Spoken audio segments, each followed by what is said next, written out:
Hello, welcome to our little video on how simple it is to build a kiln in your garden.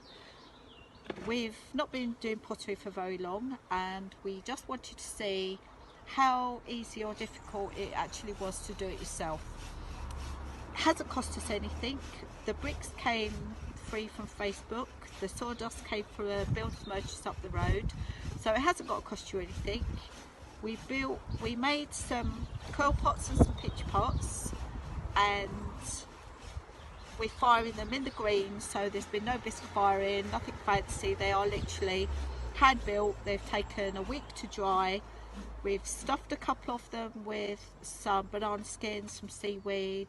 Others we've literally just put straight into the sawdust, as you will see.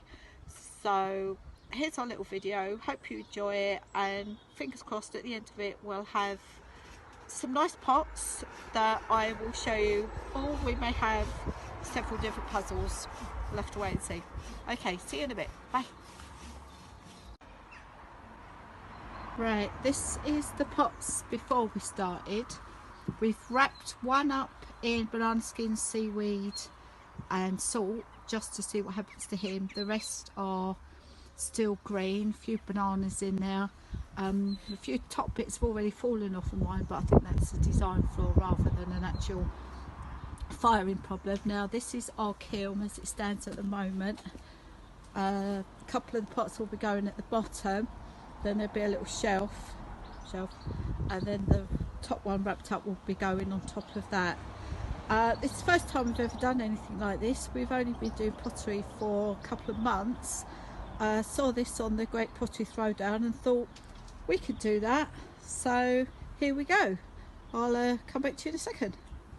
Right, this is just the first layer of pots being covered in sawdust, which was donated to us by a local wood place, so you don't actually have to buy the stuff. You can get it relatively free if you look hard enough for it. Next layer going on. Okay, this is the second layer just going in. That is a pot wrapped in seaweed, banana skin, and I did rub some salt in it. The shelving was taken off the windows when we dismantled the shed, so that was free as well. Okay, stick it in. We'll cover it right up with sawdust to the very top, and then we'll build a little bonfire, so come back to you in a minute. Right, we now have a bit of a fire going in the top now, so we'll let that go for a while, and then once it's all burning down then we'll cover it up, so get back to you in a little while. Right, the fire's burning down now, and before we seal it up we're just having breakfast, so once the top's on we'll come back to you.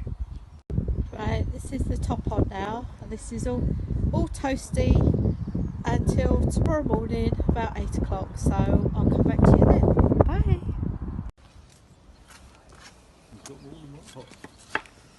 Okay, this is 24 hours later. We're taking the top off. Let's have a peeky, see what's inside.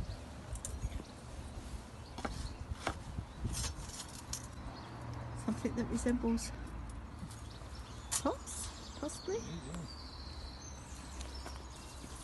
Ooh. Oh. Oh. Oh. Right, our first disaster was cracked. So, never mind. Okay. Has it baked?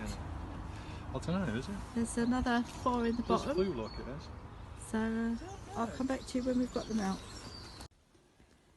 Hello again. Right, here are the pots. Nothing really came out completely unscathed. The bottom blew off of this one because we think it was probably too thick, so we're not surprised there.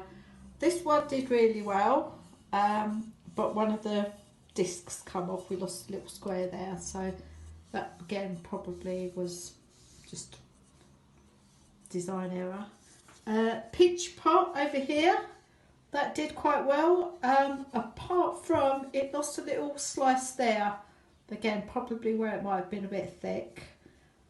This coil pot didn't do too badly, come out quite good. the coils on the tops did come off and they have since been glued back on again. So not a complete disaster. We're going to try again.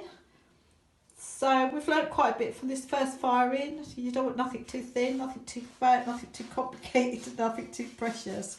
But on the whole, we've thoroughly enjoyed it. Thank you for watching our video.